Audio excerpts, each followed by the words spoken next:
agua ni te dé plasma. Entonces la gente dice plasma, pero es un estado de materia. Ocurren cosas raras allá, obviamente que están ahí los que desarrollan toda la matemática para multiplicar ese fenómeno. Entonces ese fue el cuarto estado que se descubrió. ¿Cuál fue el quinto? Tiene un nombre un poco extenso. El quinto estado se llama tubo de hielo cuántico condensado de Bose-Einstein. Pero ya es algo demasiado raro. Entonces, vamos a dejarlo más ahí porque es profundo también. Bueno, entonces, también definir qué es la transferencia de calor. Solemos escuchar. O hablamos, por ejemplo, si vamos a hablar en términos de componentes de motores de combustión interna. Ese tiene intercambiador de calor, ese tiene un intercooler. ¿Qué es lo que hace? Entonces, a lo que nos compete a nosotros es tener un ambiente confortable, ¿verdad?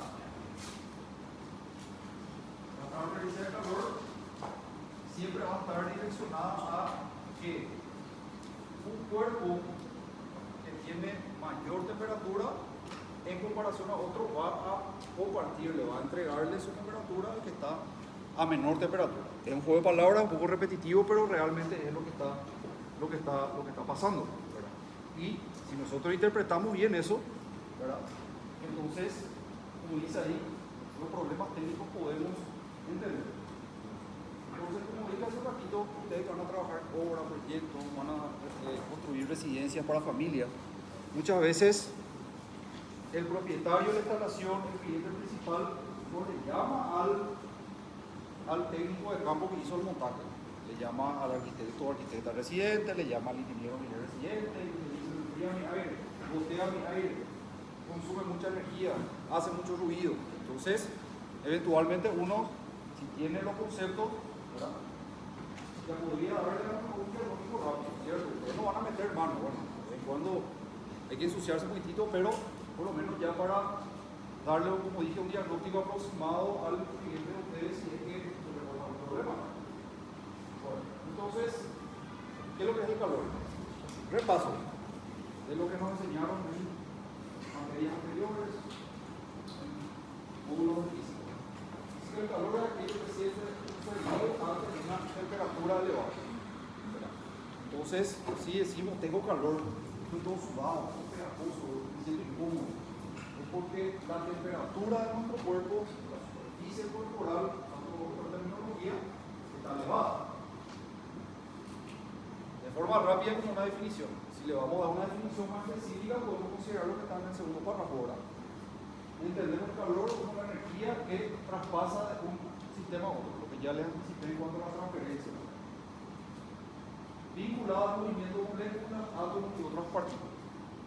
El calor también puede generarse en una reacción química con la combustión, una reacción nuclear como aquella que se desarrolla en el interior del Sol. En el Sol hay calor, pero una cosa es el calor que hay en el Sol, haciendo como palabra también, y cómo ese calor llega hasta nosotros, lo que vamos a ver en un ratito. El calor del Sol llega hasta nosotros por radiación. Otra definición, ¿qué es el calor? Transferencia de energía entre diferentes cuerpos o diferentes zonas de un mismo cuerpo que se encuentran a distintas temperaturas. ¿Con qué finalidad? Equilibrio térmico. El equilibrio térmico se define como, vamos a lo práctico, ¿verdad?, como la situación de poner a un cuerpo o a un material, una sustancia que tiene X valor de temperatura y vincularlo a otra sustancia que tiene una diferente temperatura. Pero transcurrido un cierto tiempo, ¿qué va a pasar con esa sustancia que se mezclaron o que pasaron a tener contacto? Van a estar a la misma temperatura. Entonces, si nosotros seteamos nuestro aparato acondicionador a 23 grados, se espera que tarde o temprano todo lo que está dentro de la sala, ¿a qué temperatura tiene que estar? A 23 grados, ¿verdad? A eso se refiere el equilibrio térmico. La temperatura, medida de la intensidad por la cantidad de calor que tiene un cuerpo, digamos como el lado químico, pero físico, el lado químico tiene que ver con la energía cinética de las moléculas, átomos, etcétera, etcétera, que están conformando ese cuerpo o esa sustancia. La temperatura puede medirse en 3 unidades de medida: Celsius, grados Celsius, que es la unidad de medida a la cual nosotros estamos acostumbrados. Por si alguien sabe cuál es la unidad de medida en el sistema norteamericano, en los Estados Unidos, por ejemplo, como miden ellos la temperatura, Fahrenheit, exactamente. Pero de acuerdo al sistema internacional de unidades, y me imagino que acá dan también metodología que sacan, digamos, la metodología dimensional es fundamental para ustedes. ¿Cuál es la unidad de medida de temperatura que queremos usar nosotros? Kelvin. Kelvin es lo que queremos usar. Y obviamente matemáticamente hay forma de pasar de una escala a otra, ¿verdad? Pero a los efectos prácticos, para dinamizar, siempre vamos a utilizar Celsius nomás, ¿sí? Bueno, entonces yo siempre acostumbro a cargar vídeos didácticos, obviamente, o ya lo que vamos a ver más tarde en cuanto ya tipos de equipos, ya lo más técnico, ¿verdad? Para complementar un poco las teorías, no ser tan aburrido, ¿verdad? Y así, digamos, reforzar estos conceptos básicos antes ya de dar algo un poquito más avanzado. Intenta, no sé si hay un lugar, no parece muy... Acá, allá en la pared. Cuando vemos, no, ahí se puede ver, tengo que apagar el mouse. Está apagado ahora, importante va a ser prender. Ahí.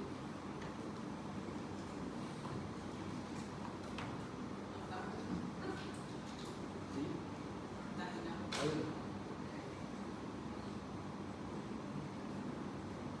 Bienvenidos al video tutorial de física.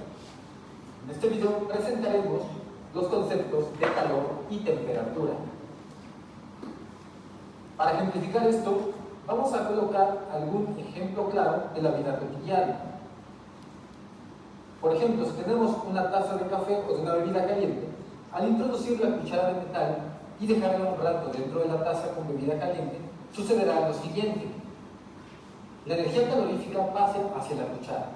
A esto se le denomina la transferencia de energía. Y también la bebida pierde energía calorífica. Esto es, que la cuchara recibe el calor y la bebida a su vez se enfría, ya que transfiere la energía calorífica hacia el metal. Esto es un ejemplo muy claro en la vida cotidiana y lo podemos llevar a cabo haciendo que una cuchara se mueva dentro de una bebida caliente. Con seguridad tendremos que la bebida tenderá a enfriarse gracias a este efecto. Entonces, si queremos definir lo que es calor, lo podemos hacer de la siguiente manera. Es la energía que se intercambia entre dos cuerpos debido a una diferencia de sus temperaturas. Si tenemos el claro ejemplo de estar cerca de una fogata, la fogata que tiene el calor, si nosotros nos acercamos, esta fogata cederá energía calorífica o pondrá en movimiento nuestras partículas, nuestras moléculas para generar calor en nosotros. A esto se le llama una transferencia de energía. Las unidades se miden en cal o caloría. Cualquier bebida, cualquier líquido puede llevar su energía calorífica al máximo siempre y cuando haya un intercambio de energía.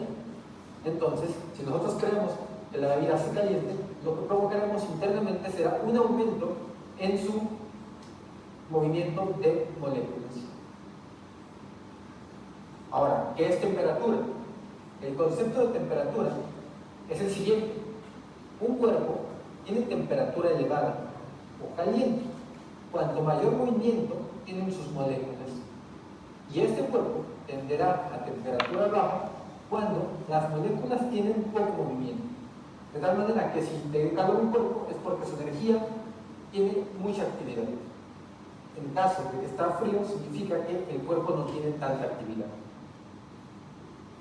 Por lo tanto, la temperatura nos quedaría definido como un estado de revelación o de agitación de las partículas que lo forman. Esto es que nosotros simplemente vamos a ver el grado de agitación, si es mayor o si es poco, para definir si la temperatura es alta o baja. En el caso de que sea alta, será calorífica. En el caso de que sea baja, será la tendencia fría. Las unidades pueden ser en grados centígrados, grados Fahrenheit o grados Kelvin.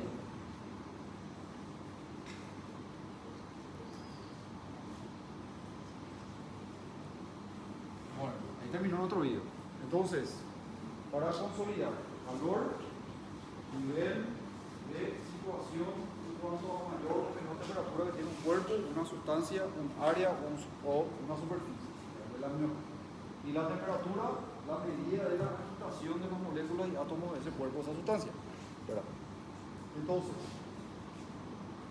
teniendo en cuenta la definición de calor, definimos ahora cómo se transfiere calor, cómo hay un intercambio, un traspaso de calor de una superficie o de una sustancia a otra. De forma general, la física determinó que existen tres procesos, tres métodos: la convección, la conducción y la radiación. Para la convección, pero necesitamos sí o sí el movimiento de un fluido, digamos, ya sea gas o líquido, ¿verdad? La conducción precisamos un contacto, ¿verdad? Y la radiación se sustenta en qué cosa, en el movimiento de ondas. Pero las ondas otra vez se subclasifican en ondas mecánicas y ondas electromagnéticas.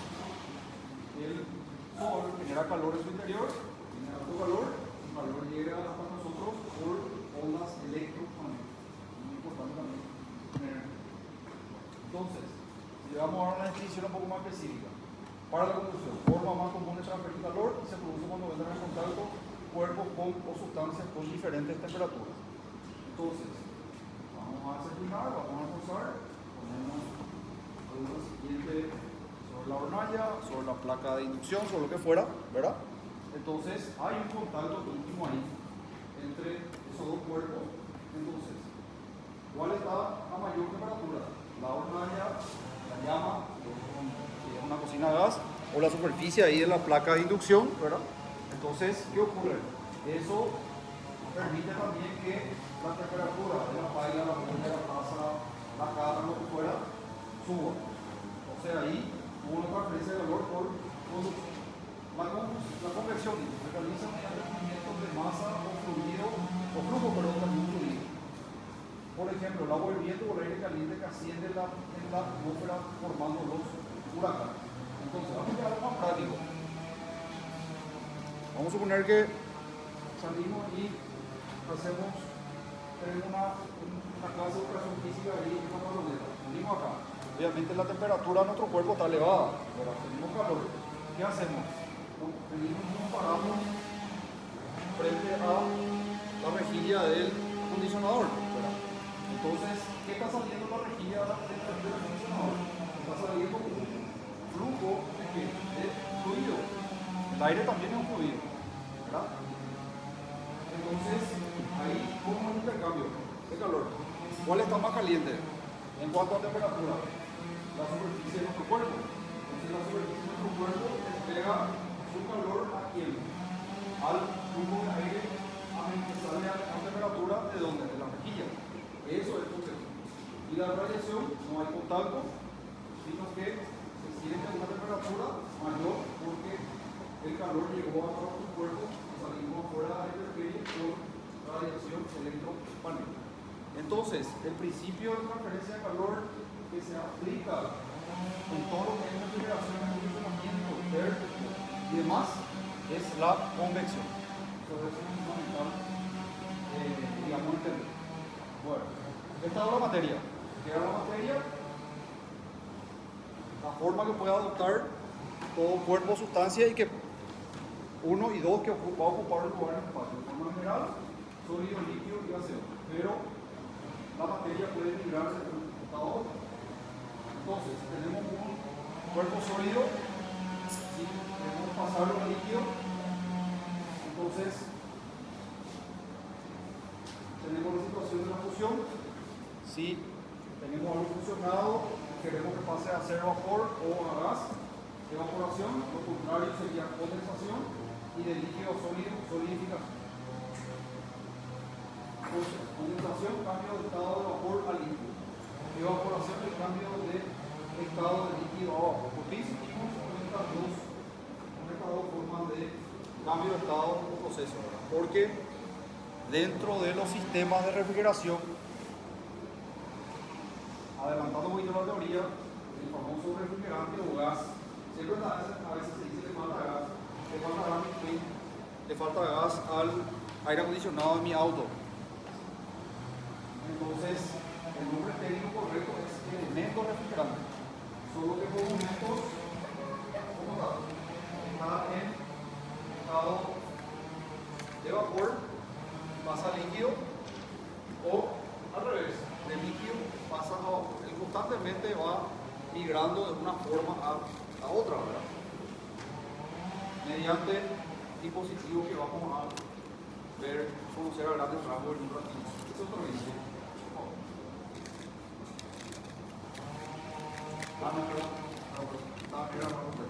Viene después de calor. Bueno, entonces ya definimos lo que es calor, temperatura, materia, estado de la materia, ¿verdad? Entonces podemos ya profundizar un poquito más a nivel técnico. Entonces, todo independientemente del tipo de compresor que puedo tener, la forma constructiva del evaporador, la forma constructiva del condensador, todo sistema básico de refrigeración tiene esas dos características. Primero dice que es cerrado. ¿Por qué cerrado? Porque no debe ingresar refrigerante ni salir, solamente tiene que trabajar el volumen y la masa del mecanismo. Y es infinito, ¿por qué? Porque una vez que el compresor arranca, si yo considero una gotita o 1 gramo de refrigerante, ese 1 gramo siempre va a estar dando vueltas ahí por todo el circuito y no se va a parar. Entonces, de forma elemental, un sistema de refrigeración tiene que tener 4 componentes elementales: un compresor, un evaporador, una válvula de expansión y compresor, condensador, válvula de expansión y evaporador. Se estarán preguntando muy importante, en el dibujo en algunas líneas está resaltado en rojo y otras líneas están resaltadas en azul. Primero por la temperatura y segundo por lo que vamos a definir en un rato también, que es una magnitud física que tenemos que conocer, que es la presión. La alta presión tengo entre el condensador y la entrada del evaporador, entre el compresor y el condensador, y entre el condensador y la válvula de expansión. Hay baja presión del refrigerante desde la válvula de expansión hasta la salida del evaporador y desde la salida del evaporador a la entrada del compresor. Siempre él está recorriendo de esa manera. ¿Dónde hay intercambio de calor? Por convección en el condensador y en el evaporador. ¿En qué tramos el refrigerante es líquido? Es líquido desde acá hasta ahí. Y desde acá hasta 1/4 del total de la longitud de circulación dentro del evaporador. Después es gas, desde ahí hasta la entrada al compresor y de la salida del compresor al condensador. Al compresor, independientemente sea cual sea el tipo de equipo que tengamos, ¿verdad? Puede ser el split, el compresor de aire acondicionado de nuestro auto, sea cual sea, nunca le tiene que entrar el refrigerante en estado líquido, siempre tiene que tener el gas. Importante. Ahora sí. Ambos, cuando observamos un sistema de refrigeración típico, tenemos el compresor, el condensador, la válvula de expansión y el evaporador. El condensador y el evaporador son intercambiadores de calor. El condensador se encuentra fuera de la vivienda y el evaporador se encuentra dentro de la habitación que se está enfriando. El compresor hace circular un refrigerante por las tuberías que circulan entre todos estos componentes. La válvula de expansión regula el flujo de refrigerante. El refrigerante es un fluido especialmente diseñado que puede pasar de líquido a gas con mucha facilidad, ya que tiene un punto de ebullición muy bajo. Por ejemplo, el refrigerante R410A hervirá a menos 48 grados Celsius o menos 55 Fahrenheit, aunque esto cambiará con la presión. Pero si el refrigerante está en una tubería dentro de una habitación y esta está a 30 grados Celsius u 86 Fahrenheit, entonces esto será más que suficiente para hacer que pase de líquido a vapor. Por cierto, si quieres algunas tablas de refrigerantes, puedes descargarlas gratuitamente de nuestro sitio web. Voy a poner el enlace en la descripción abajo. El refrigerante entró en el evaporador como una mezcla de líquido-vapor a baja presión y baja temperatura. Fluye por el interior de la tubería y al mismo tiempo un ventilador mueve el aire del ambiente por el exterior de la tubería. Esto hace que el refrigerante hierva, absorbe el calor del aire a través de la pared de la tubería y se evapora. Cuando el refrigerante se evapora, se lleva el calor. Es similar a cuando hervimos el agua. Esta se calienta, se evapora y se convierte en vapor y se lleva el calor. Así el aire del exterior entra en caliente y sale frío. El refrigerante sigue viajando por el evaporador, recogiendo más calor, que lo que hace hervir aún más hasta que se sobrecalienta ligeramente. Esto significa básicamente que ahora es completamente gas y no contiene ninguna gota de refrigerante líquido. El líquido daña el compresor, por lo tanto queremos asegurarnos de que no llegue al compresor. Este succiona el refrigerante que sale del evaporador como un vapor de baja presión y baja temperatura ligeramente sobrecalentado. A continuación lo aprieta en un espacio mucho más pequeño, por lo que la presión aumenta. Todo el calor recogido en el evaporador está ahora contenido en un volumen mucho menor, así que la temperatura aumentará. Esto es muy importante y veremos por qué en un momento. Pero si alguna vez has inflado un neumático de bicicleta, te darás cuenta de que la boca se calienta al comprimir el aire. El refrigerante es empujado hacia el condensador, donde entra en un vapor sobrecalentado a alta presión y temperatura. El condensador está situado en el exterior y el aire exterior puede estar muy caliente en un día de verano. Como el calor siempre fluye de lo caliente a lo frío, hay que asegurarse de que el refrigerante esté más caliente que el aire exterior. De lo contrario, el calor no deseado no podrá salir del refrigerante y abandonar nuestro sistema. Un ventilador ayudará a soplar el aire del ambiente por encima del condensador para eliminar este calor. Así el aire exterior entra caliente, recoge calor y sale caliente. Cuando el aire elimina el calor, el refrigerante vuelve a condensarse en forma de líquido. Es un poco como cuando el vapor llega a la ventana en un día frío.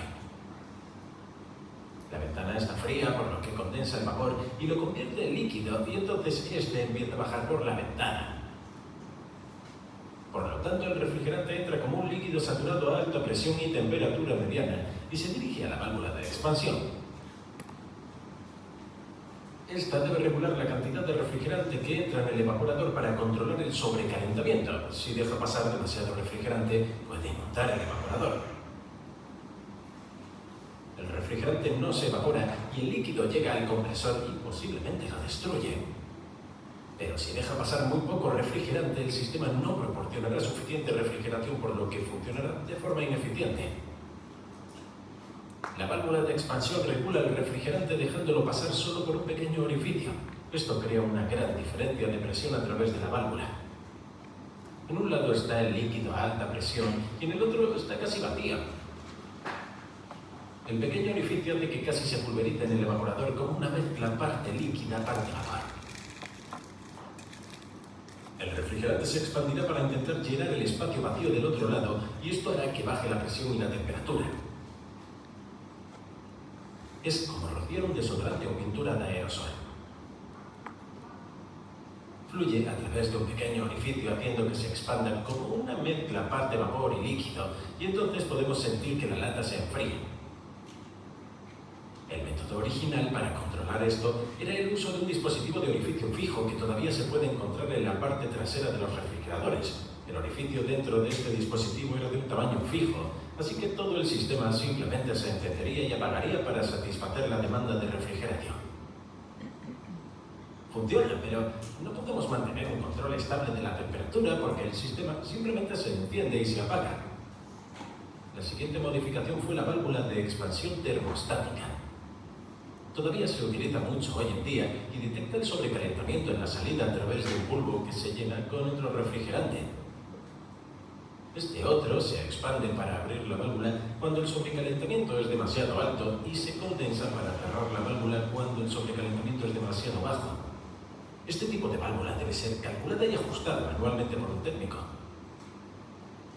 Funciona muy bien, pero es propenso a presentar errores. Además, tarda mucho en calcularse y ajustarse, y solo se ajusta una vez por visita del técnico, lo que no es lo ideal. Además, no permite alcanzar el máximo rendimiento. Sin embargo, funciona muy bien y se seguirá utilizando durante muchos años. Por eso, la última innovación es el uso de válvulas de expansión electrónicas.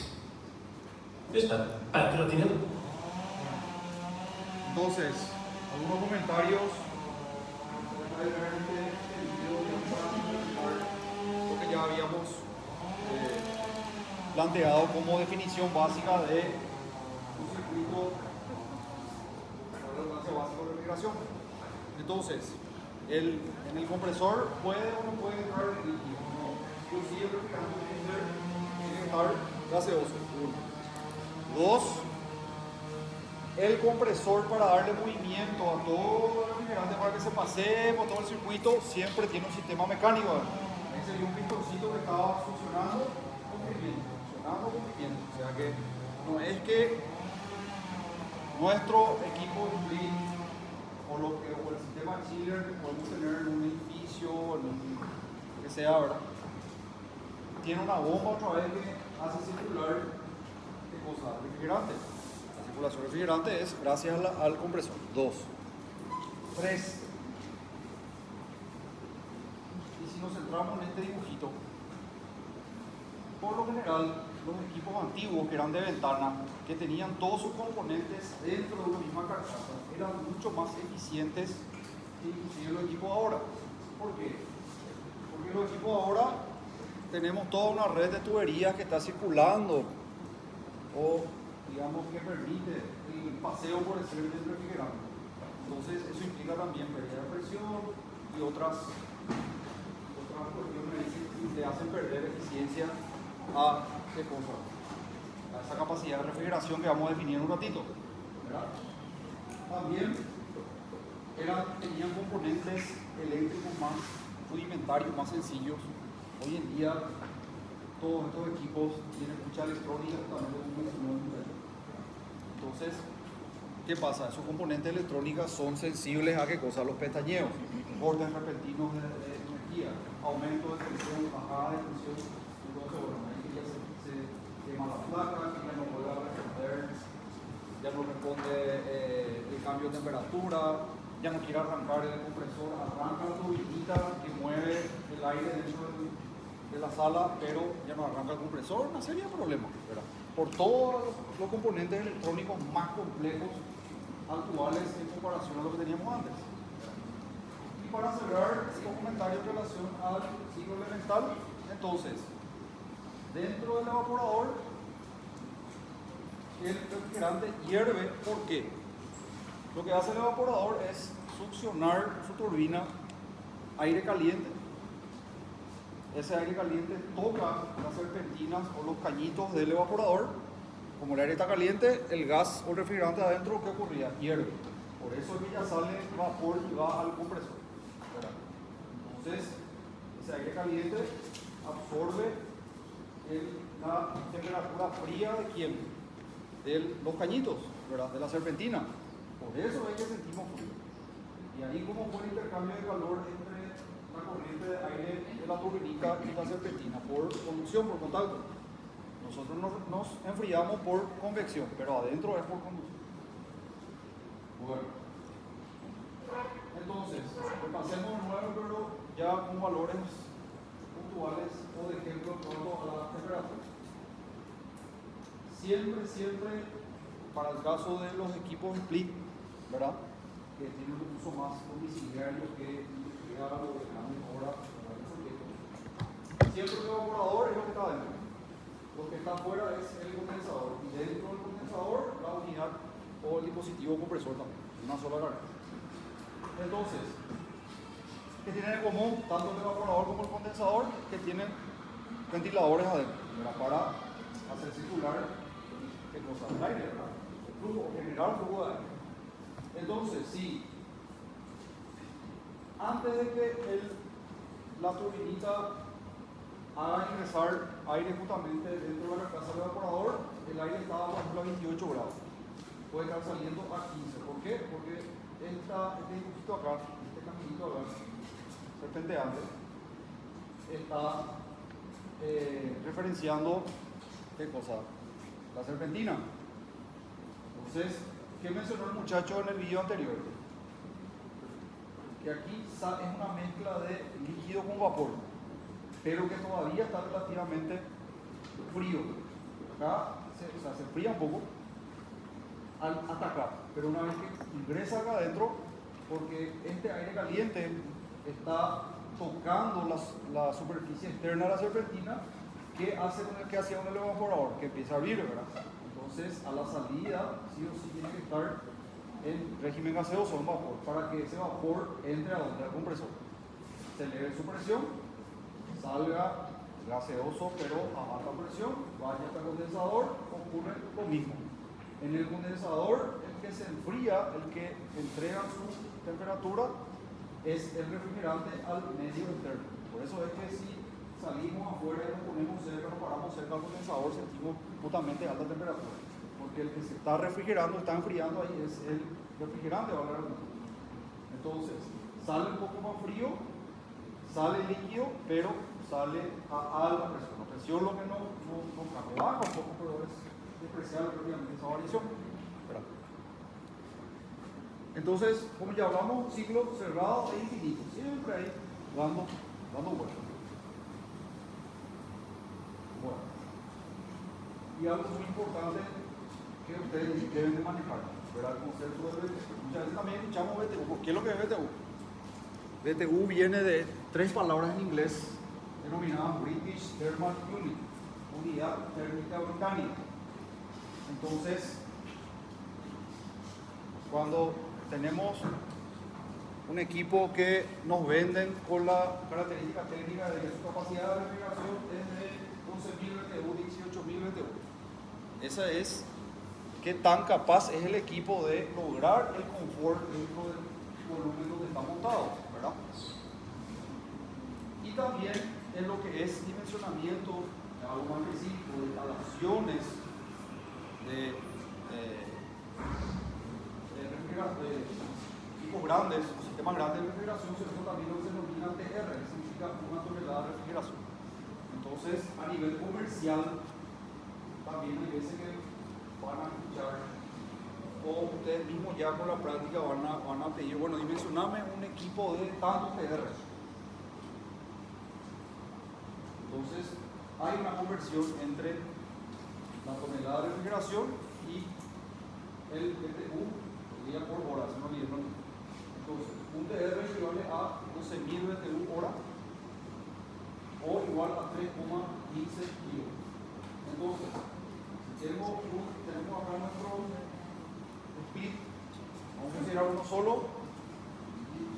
suponiendo que sea de 24.000. Quiero saber cuánto es su capacidad de otorgarme confort en TR. ¿Qué tengo que hacer? Dividirle entre 8.000. ¿Cuánto va a haber? 2, ¿verdad? Entonces, 2 TR sería la capacidad de ese. Bueno, entonces, para cerrar el apartado que estamos encarando ahora, cuál es el ciclo básico de refrigeración y sus componentes elementales, que son 4, memorizar bien eso. El compresor, su función, ¿qué era? Comprimir el elemento refrigerante. Acá realmente tiene que ser el elemento refrigerante, es el nombre técnico chuchi por decirlo.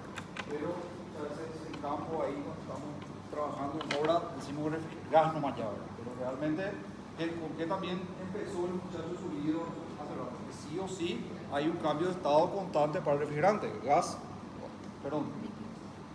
líquido, líquido gas, o vapor líquido, líquido vapor. El condensador disipa el calor al ambiente, convierte el gas o el refrigerante en líquido, o hace que el refrigerante pase de gas a líquido, la ola de expansión reduce la presión y temperatura del líquido, porque ahí llega el líquido, y a su salida ya es una mezcla entre líquido gas para que entre a donde, al evaporador, no se olviden eso. ¿Qué más? El evaporador absorbe el calor al ambiente y vuelve a convertir el refrigerante en gas. Entonces, circuito cerrado, siempre con 4 componentes incrementales. y la que es BTU hora, la capacidad de funcionamiento de aire de otorgarnos confort, de otorgarnos, digamos, una medida agradable, pero ya a nivel numérico. Entonces, en la vida práctica, ustedes van a manejar dos unidades de medida, BTU hora o confort. Y ahí está la conversión. Vamos a ver otro video para ahí se va a ver la conversión de la escala de temperatura. Significa unidad térmica británica. Se utiliza a menudo para medir la capacidad de enfriamiento o calentamiento de un equipo, de un dispositivo como un aire acondicionado o una estufa, o para medir la cantidad de energía necesaria para calentar o enfriar un espacio determinado. Una BTU equivale a la cantidad de calor necesaria para aumentar la temperatura de una libra de agua en 1 grado Fahrenheit. Si estos últimos datos te resultan un tanto confusos, a continuación vamos a desglosar esta información y vamos a ver cómo llevamos libras de agua a litros y vamos a ver cómo o cuánto es la elevación de ese grado Fahrenheit en grados centígrados o grados Celsius, ya que estas son unidades más comunes y las podemos entender de una manera mucho más práctica.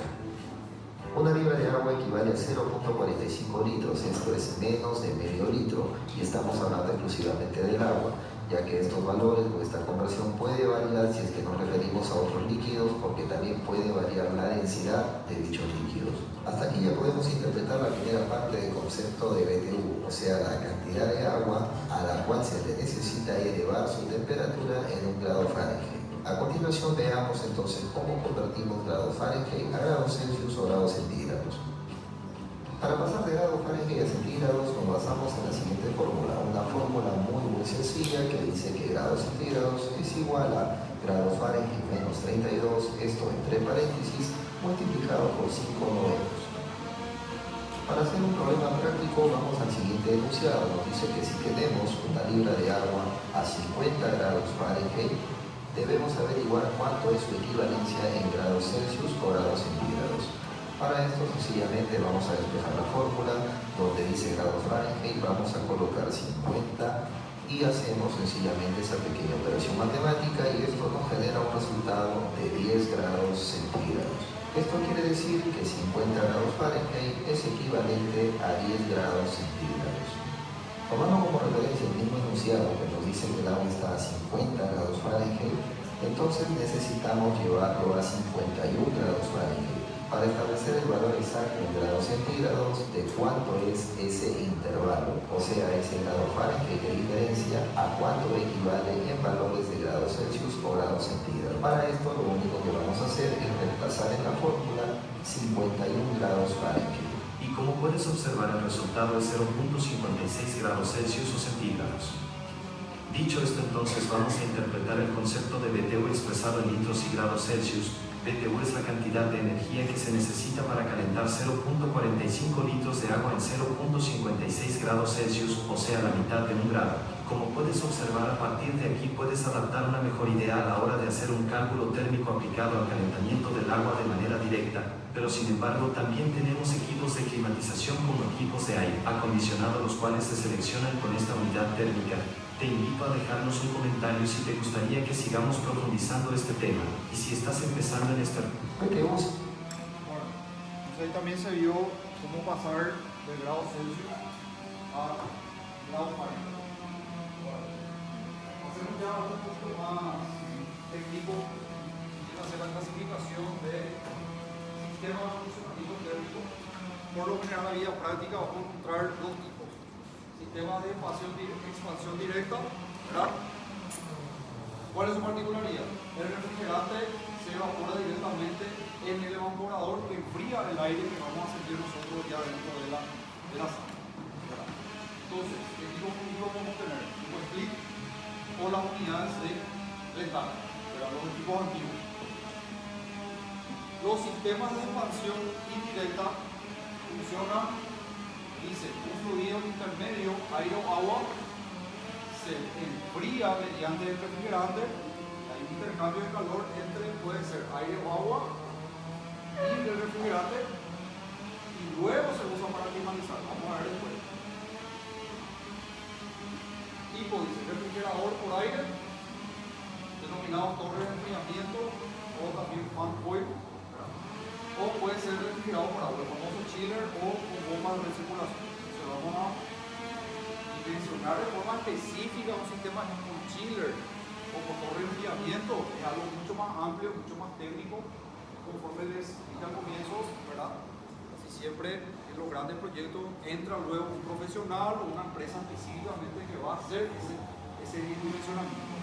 Pero ustedes que van a participar en toda esa fase de proyectar, idear, tienen que entender lo que está pasando.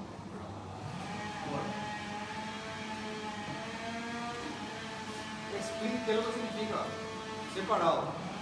Entonces, justamente me centré en este enfoque para mencionarles por qué los equipos antiguos tienen mejor eficiencia, pues todo está compacto, entonces el refrigerante se pasea menos en comparación a lo que tenemos actualmente.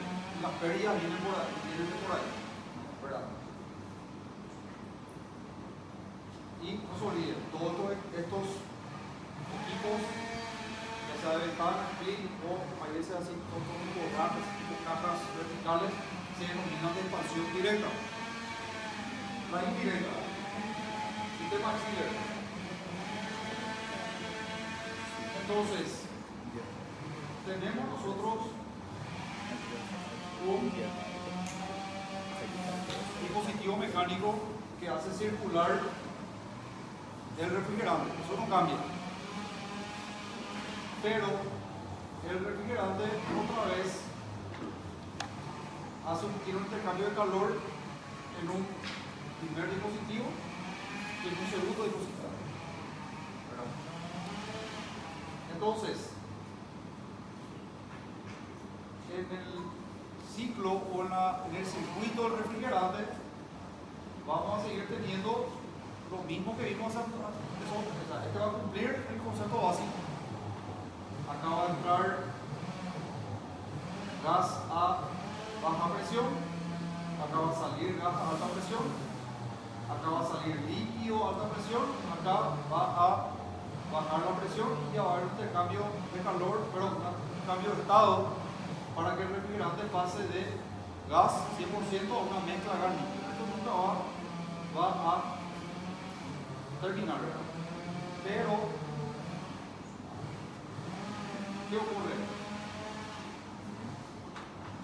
El condensador de nuestro sistema básico no va a ser, para el caso del chiller, no va a ser como el que tenemos afuera. Ahí digamos cómo el refrigerante pasa de gas a líquido, porque hay un ventilador grande que está soplando la serpentina.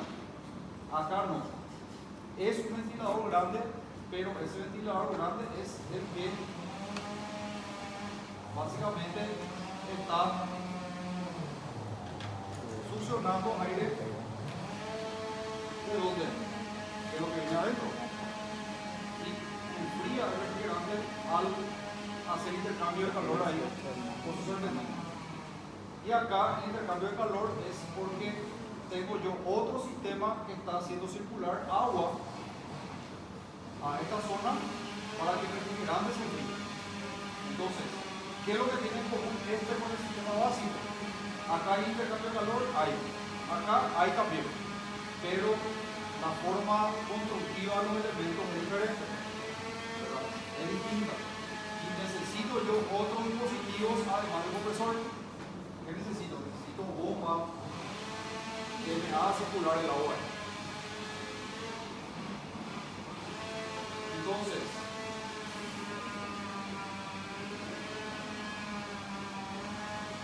los dispositivos que están, los ventiladores grandes, están afuera. Así siempre se ponen en los techos o en una zona externa a la edificación. ¿Verdad? Entonces, básicamente lo que ocurre es que el aire que nosotros estamos sintiendo lo vamos a percibir a través de la salida de esas rejillas, ¿verdad?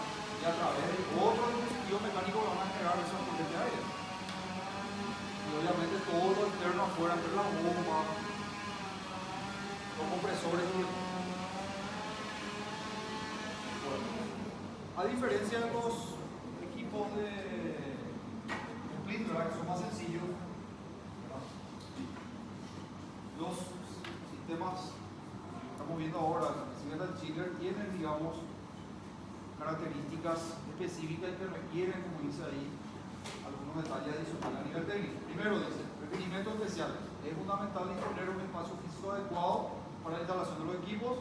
La unidad debe encontrar una bola libre que permita su operación eficiente y segura, así como facilitar la tarea de mantenimiento preventivo del equipo que el espacio lateral y superior para el flujo de aire y el acceso técnico. Entonces, es que van a estar en el rubro. Entonces, todo lo que sea conductos para la circulación justamente del aire frío que va a llegar hasta las áreas donde necesitamos confort, ¿verdad? Obviamente, muchas veces hay otra vez un espacio, el famoso espacio entre el cielo raso y el cielo o el techo físico, ¿verdad? Justamente para lograr esto. Y, como ya les dije, ¿verdad? Todo esto muchas veces afuera, a nivel del suelo o muchas veces en el techo. Requerimientos estructurales. El lugar de instalación debe ser capaz de soportar el peso de los equipos. Entonces, va a calcular la capacidad de la losa del techo. Él tiene que estar en conocimiento ya si es que todo esto va a estar ahí, ¿verdad? Porque tiene que sumarle a lo que esa losa tiene que aguantar. Se deben considerar refuerzos estructurales, especialmente en techos, repisos, plataformas elevadas, donde se ubiquen unidades como chillers, rooftop o torres de enfriamiento. Fundamentales. Ventilación, dice. Los equipos requieren un adecuado flujo de aire para operar correctamente. Debe garantizarse una ventilación cruzada o forzada que evite el recalentamiento del sistema y mantenga el rendimiento térmico. En espacios cerrados o confinados se recomienda una ventilación mecánica.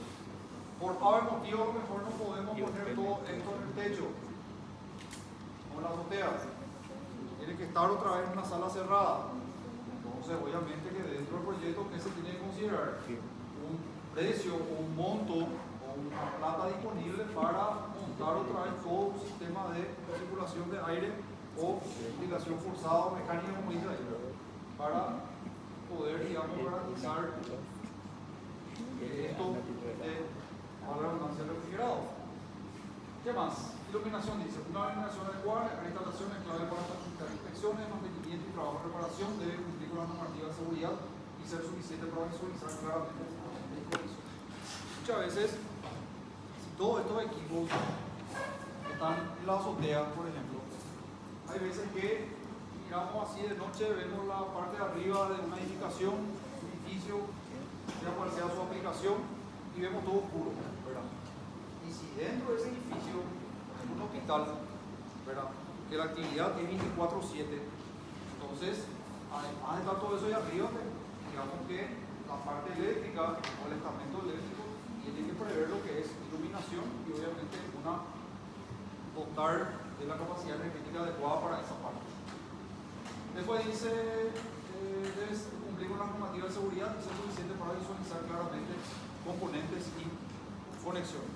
Entonces también, bueno, mínimamente un extintorcito ahí cerca del conjunto de torres de enfriamiento, ¿verdad? Ustedes que dan también el concepto de PCI, el PCI también tiene que cubrir esta área, ¿verdad?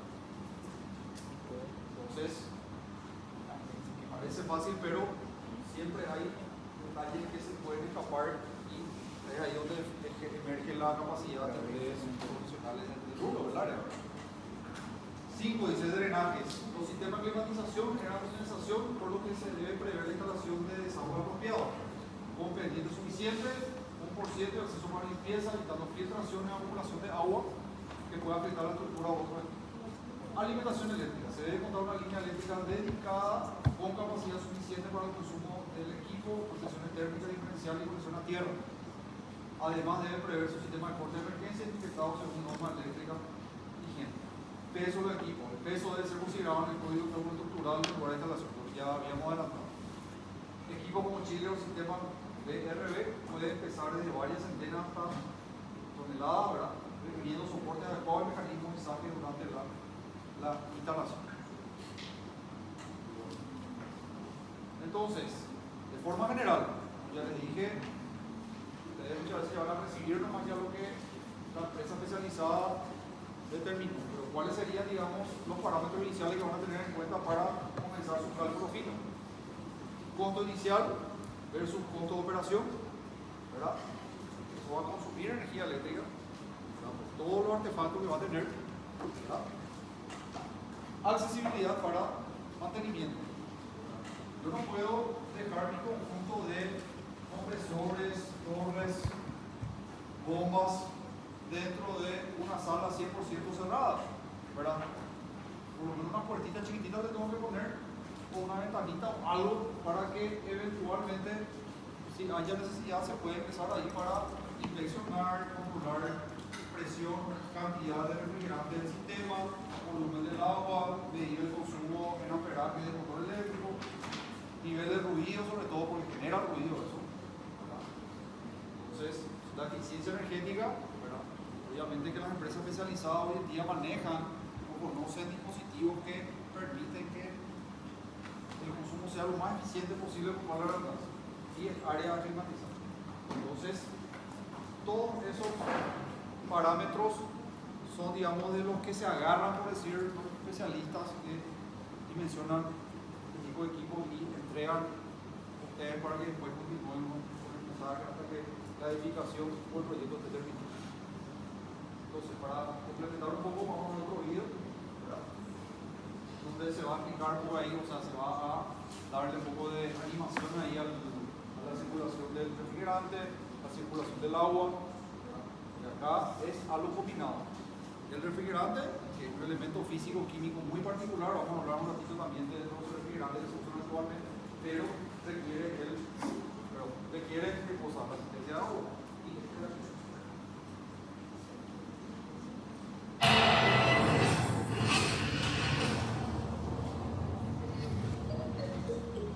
Gracias por acompañarnos. En este video de 3 minutos, vamos a estudiar a la máquina enfriadora de agua, conocida por los técnicos en refrigeración como chiller. Todos nuestros videos son producidos en formatos de corta duración, por ello te recomendamos verlos completamente, para entender todo su contenido. Como hay muchas cosas por aprender, este estudio lo vamos a dividir en 3 partes. Vamos con la parte 1. ¿Qué es un chiller? El chiller tradicional posee internamente un circuito de refrigeración convencional que le permite estar enfriando constantemente flujos de agua que entran y salen de la enfriadora de agua. El agua helada puede ser usada para alimentar un sistema de aire acondicionado o para el enfriamiento de máquinas en la industria. Estas aplicaciones las veremos en otros videos. En la diapositiva podemos observar una instalación para generar agua helada. Básicamente tenemos 3 circuitos. El circuito de refrigeración dentro del chiller. El circuito de agua helada para enviarla al aire acondicionado del edificio o enfriamiento de maquinaria. El circuito de agua de la torre de enfriamiento se usa para enfriar el condensador del chiller. Vamos a estudiar cada circuito por separado. Empecemos con el circuito de refrigeración.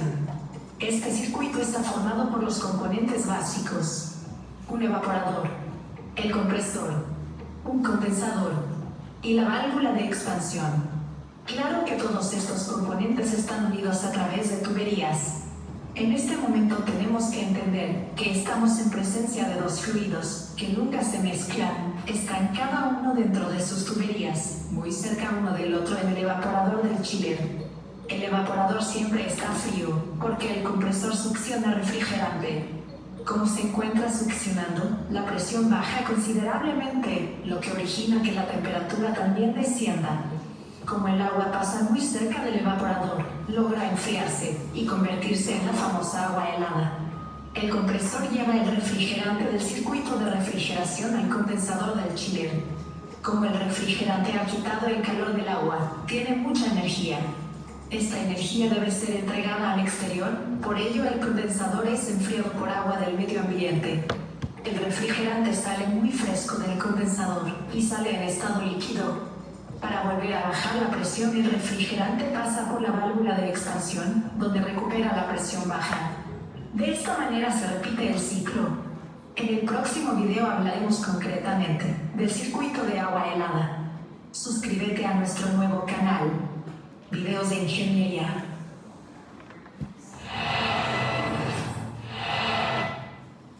Bueno, entonces, el evaporador del circuito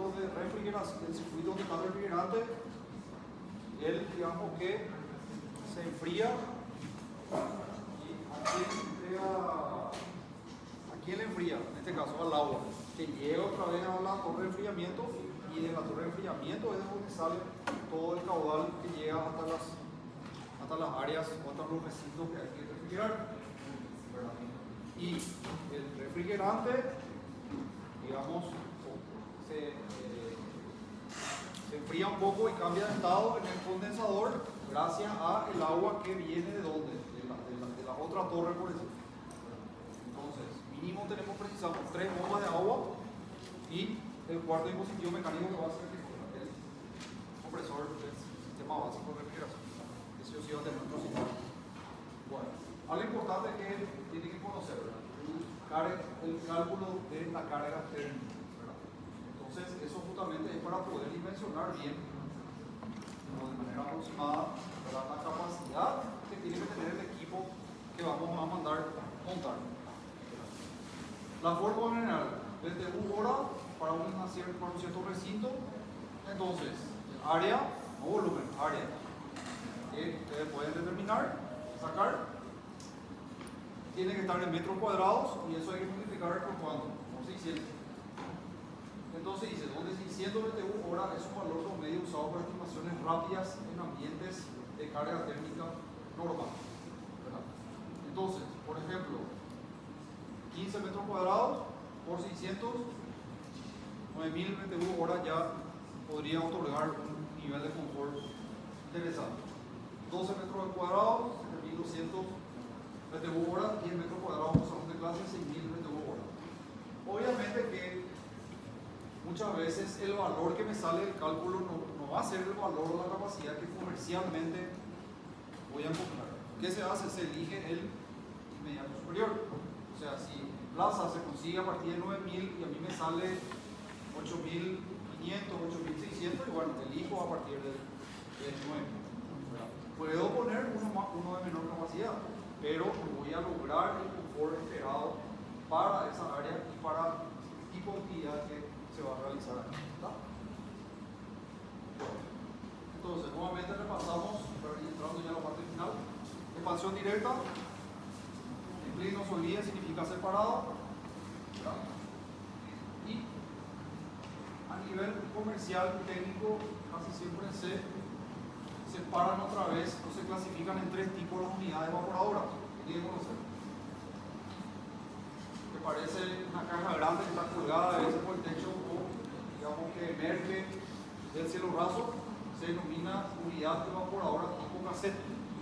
A nivel comercial podemos encontrar entre capacidades de 12.000 a 60.000 BTU, lo que tenemos de forma más común, el mini split o split de pared, podemos encontrar desde 12.000 hasta 30.000, y el denominado piso techo como el que tenemos acá en nuestra sala de clases, que puede ir de 24 a 60.000 BTU. Bueno, entonces, si están separados físicamente, porque siempre la unidad evaporadora no se olviden dentro del recinto, del volumen que hay que refrigerar, ¿verdad?, o acondicionar, voy a tener un conjunto de tuberías. Casi siempre son de cobre, no de bronce, cobre. Muy importante, a veces la gente piensa que por el color, no, esa tubería de bronce, no, es de cobre. Una de mayor diámetro de succión o de baja presión y la otra de diámetro menor o de línea líquida también. Tipos de unidad condensadora también se subclasifican. Mini, split o cassette, ¿verdad? Puede estar entre 12.000 a 36.000 BTU, ¿verdad? O para el piso techo o cassette. Puedo tener así en esta forma o de esta manera. Siempre colocado afuera. Y muy importante, si originalmente yo tengo, por ejemplo, un evaporador piso techo, obviamente que su condensador externo va a tener esta forma, ¿verdad? No va a ser de esta clase. Y también que van a trabajar en campo, ¿verdad? Muchas veces los muchachos, por querer solucionar el problema, quieren hacer adaptaciones. Paren el trabajo y díganle no. Tiene que ser de esta clase. Si es que dicen, no, tengo que montar uno nuevo, pero no estoy consiguiendo en clase, le voy a poner este nomás. Tiene que ser idéntico. Y a lo mejor de otro fabricante. pero la misma capacidad original y constructivamente idéntica. Bueno. Tipo de compresor según unidad exterior o unidad condensador. Esto, digamos, es para conocimiento general, ¿verdad? Entonces, repito, en los equipos antiguos de ventana, todos juntos adentro, ¿verdad? Condensador, evaporador y el compresor. En las unidades split, independientemente es central para la posición de repetitivo, pero es importante que conozcan esta clasificación. Independientemente si lo de adentro es cassette, mini split o piso techo, siempre en la unidad externa, que es la condensadora, adentro va a estar el compresor, adentro. Está una unidad evaporadora externa, que está afuera. Entonces, lo que podemos encontrar en plaza son los compresores rotativos monofásicos, ¿verdad? Lo que se denomina scroll o descarga horizontal. ¿Por qué descarga horizontal? Porque tiene dos pequeños cañitos en su superficie lateral. ¿Un cañito para qué es? Para la entrada del refrigerante que viene del evaporador. El otro es para salir nuevamente y dirigirse a dónde? Dirigirse al compresor, ¿verdad? Perdón, al evaporador. Y el otro al revés, la descarga de por arriba. ¿Verdad? El scroll en inglés significa espiral. Su mecanismo adentro es del tipo de espiral. Entonces, esto es lo que van a encontrar. Entonces, ¿por qué presentamos la definición de presión? Porque en el material va a ir, obviamente que esto después voy a pasar a los docentes de la cátedra y después van a volver a compartir. ¿Por qué se define la presión? Un ratito me voy hacia adelante. Porque a nivel técnico, los especialistas se respaldan en tablas. ¿Para qué? Para salir nomás muy chiquitito, pero ustedes van a tener en la notebook, en la tablet o en el celular. ¿Qué tenemos? La clasificación de refrigerantes, ¿verdad? Por sus nombres técnicos, R22, 134, etcétera, etcétera. Niveles de temperatura y, ¿qué cosa? Dentro de la tabla, valores de presión. Entonces, si en cierto punto del circuito yo tengo X valor de grados Celsius de temperatura, entonces me paseo la tabla para ver, en base al tipo de refrigerante, cuánta es la presión que tengo que tener y que esto es técnica y universalmente aceptado. Por eso es que definimos un ratito el concepto de presión. ¿Qué era? Es la relación entre una fuerza aplicada a una superficie y el valor de la misma. Entonces, a mayor valor de superficie, si nos vamos por la matemática, el resultado que va a ser menor. Entonces, no es lo mismo apretar un globo por una aguja que apretar el globo por un grupo de agujas que esté así, ¿verdad? Entonces, acá va a explotar mucho más fácil que en este caso. O si caminamos por la nieve, para los que ya tuvieron la oportunidad de caminar, no han pillado, ¿verdad? ¿Por qué no hundimos? Porque es porque la fuerza es grande, porque la presión es grande acá, en la planta del pie. Entonces, a mayor volumen la presión es menor. Entonces, de forma general también para conocer, presión de trabajo del equipo es independiente a su capacidad, tipo de compresor, tipo de alimentación y eléctrica. ¿Por qué venimos a la tabla? Dentro de la tabla se habla de tipo de compresor, no. Se habla de capacidad MTU, no. Solamente tres cosas. Tipo de refrigerante, está ahí, el colorcito, sale muy chiquitito, temperatura y todos estos números están adentro, valores de presión. Realmente tengo que atender qué unidad de medida voy a tener para la presión. Siempre va a ser unidad de medida de fuerza sobre área. Kilo por centímetro cuadrado, PSI, libra por pulgada cuadrada, el inglés, ¿verdad? En el sistema internacional, que es el sistema de unidades que nos compete, vamos a ver si alguien sabe. ¿Cuál es la unidad de medida de presión? Pascal.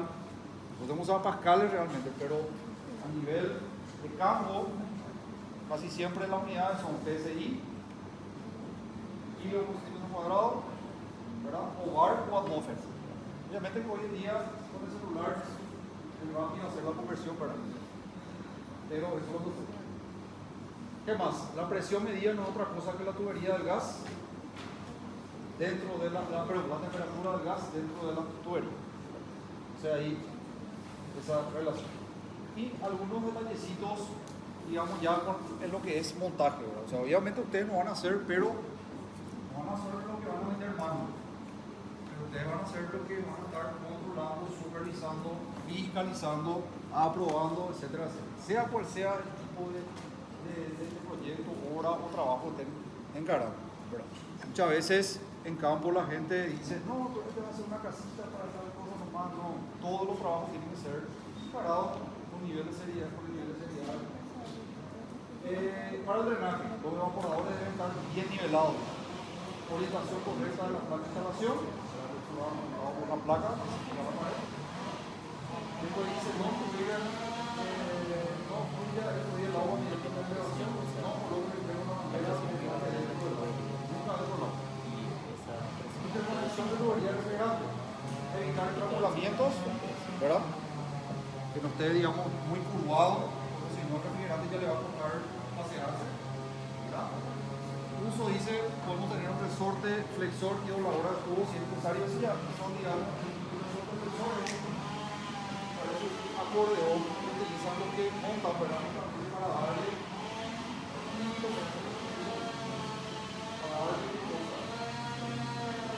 buena curvatura, darle buen curvado a la tubería de cobre, ¿verdad? Darle buen curvado para que estéticamente quede bien y también que la circulación refrigerante, el paseo refrigerante se vea perjudicado. Por eso es que la teoría me recomienda usar la herramienta adecuada. ¿Qué más? Doblador. Comunicaciones corregidas en la ahora. Caso que vayan en el techo, construir eso, construir un alero protector, prolongar un poquito más para que tenga acá. Salida de aire caliente libre, si no funciona, por lo menos un metro libre, ¿verdad? Tenga alguien atrás del movimiento del flujo del aire que genera el ventilador del condensador de afuera, ¿verdad? No dejarle muy atrapado ahí. Distancia menor a 10 centímetros entre la pared y la entrada del aire al condensador. Esto suele ser una mala costumbre. Ya la tubería sobrante en la entrada del aire condensador perjudica esto al rendimiento. O sea, si ustedes en una obra o si en su propio domicilio ven que el técnico está dejando sus pares de trabajo, díganle que no deja. Cuanto más corto también el trayecto, mejor. En la parte interior de los lados, se van a detectar y chapas, son unas plantas de otros objetos que construyan una entrada del aire al condensador. Rápidamente, para ir dando ya la parte final del material que preparamos para hoy, hablar un poquito de los gases refrigerantes o los elementos refrigerantes. Mucho tiempo se utilizó el R22, ¿verdad? ¿Qué particularidades tenía? Hoy en día hay muy poco, ¿verdad? Es prácticamente una mini mafia entre los técnicos poder conseguir esto, ¿verdad? Porque por diversas regulaciones se prohibió la utilización porque una de las particularidades del R22 es que contiene mucho cloro, ¿verdad? Y ante fugas, ¿cuál es la cabozo? Eso es lo que se ve perjudicado. Entonces, porque hay poco, casi siempre para los técnicos es mayor costo poder conseguir, ¿verdad? ¿Qué más? La sustancia pura se puede cargar de forma de vapor, de forma de líquido, independientemente, ¿verdad? Su presión promedio de trabajo es 70 libras, depende de la temperatura de la misma. Actualmente el que más se usa es el R410A. Hay más, cuya importación también comienza a estar limitada y contribuye al calentamiento global. Ya, inclusive, tiempo fue muy difundido, muy utilizado, pero ya en cualquier momento va a quedar incontinuado también. Es de menor precio, de menor demanda, sustancia mezcla se debe cargar únicamente en forma de líquido. Esa es la diferencia con el otro. Presión de trabajo aproximada de 520 libras por pulgada. Y para ir cerrando, entonces, como le dije hace rato, ¿verdad? Entrega una residencia, entrega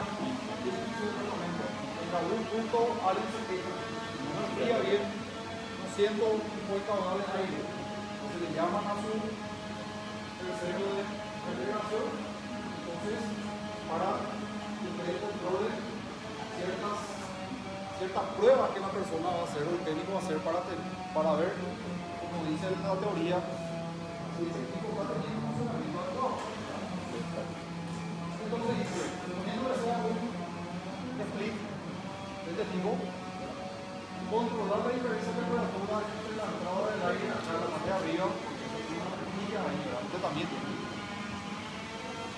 Y a la salida, debe estar entre 10 a 14 grados más fría de temperatura de entrada.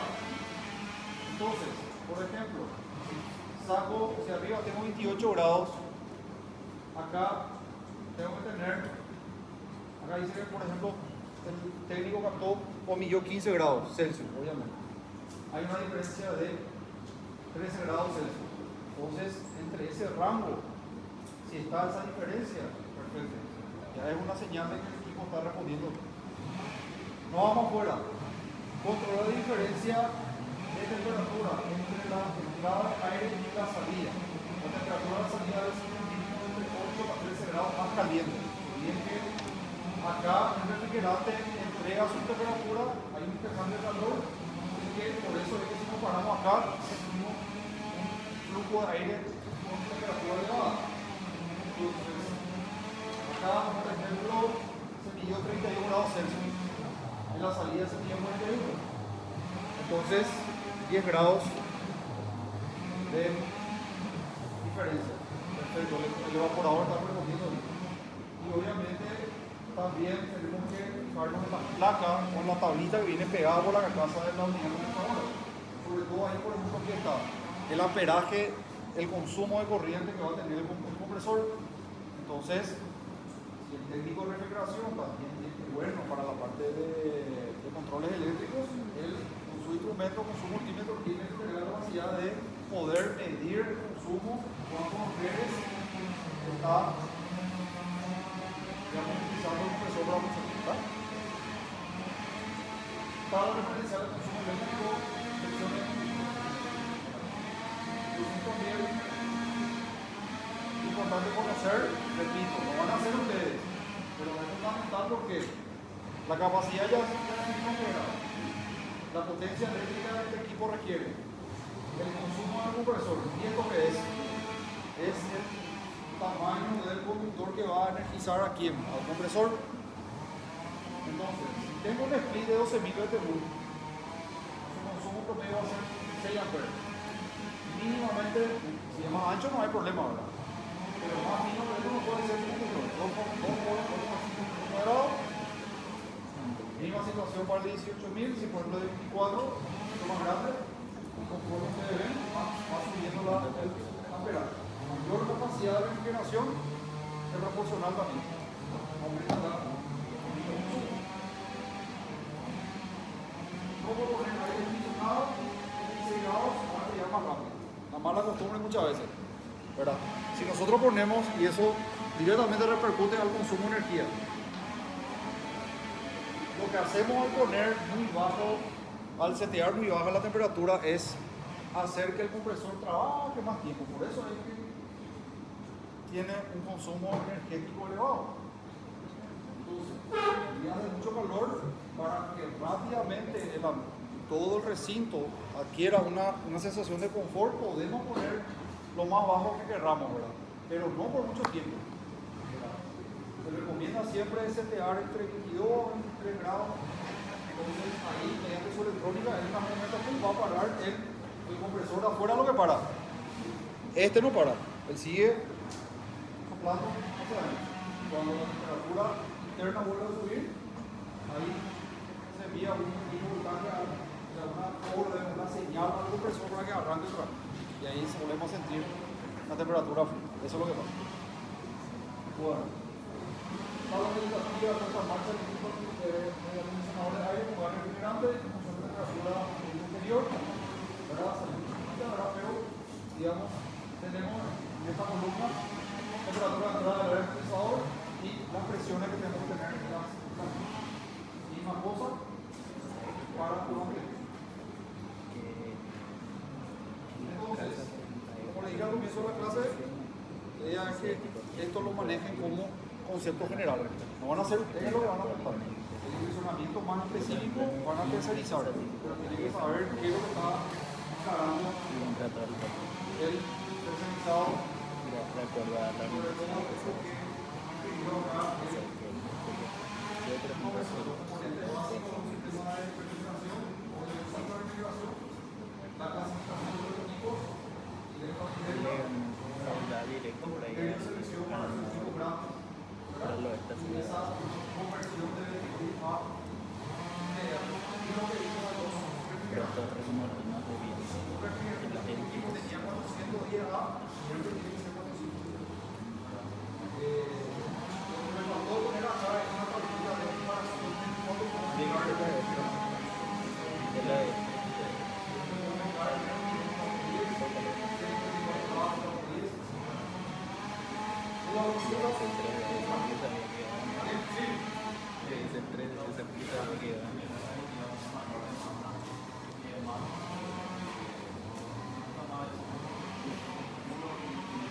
Investigaciones, papers y demás de lo que es la afectación a la atmósfera, a la ozono, además de esas sustancias químicas muy particulares.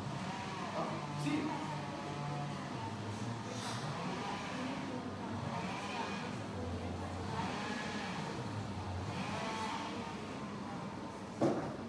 Acá la compañera hace una pregunta muy interesante. Por ejemplo, el R22, ¿verdad? Que se mencionó que ya hay poco, se está discontinuando. Equipos que originalmente vinieron con eso. Entonces lo que tenemos que hacer es, si no conseguimos el R22, investigar, muchas veces son tablas para ver la equivalencia. ¿Cuál gas le puedo decir? Sí o sí el técnico va a hacer los vacíos, la limpieza, purificar todo el sistema, ¿verdad? Pero eventualmente pueden quedar residuos igual el equipo va a funcionar, pero el rendimiento no va a ser igual, ¿verdad? Entonces, bueno, a ver, ¿qué le puedo encimar a este? Esto usa el R22, hay más, estoy consiguiendo, el volumen 410 u otro, y eso sale de tablas. Eso se investiga primero, hay que encimarle nomás. Sí, no funciona, hay que investigarlo. ¿Está? ¿Otra pregunta? ¿Consulta? ¿Una? Bueno. Entonces, tiene la temperatura y presión. Entonces buscamos un gas que genere la misma temperatura y presión para que cualquier duda o otra consulta que les puedan surgir más adelante, sin problema, pueden hacer esa consulta a la arquitecta María Isabel, y nos pueden llegar. Y nada, la idea es ayudarnos y en campo, obra, digamos, físicamente se monte, se instale por el momento. Porque después si hay retrasos, si no refrigira bien, si consume mucha energía, si hace mucho ruido, ¿a quién le va a llamar al cliente?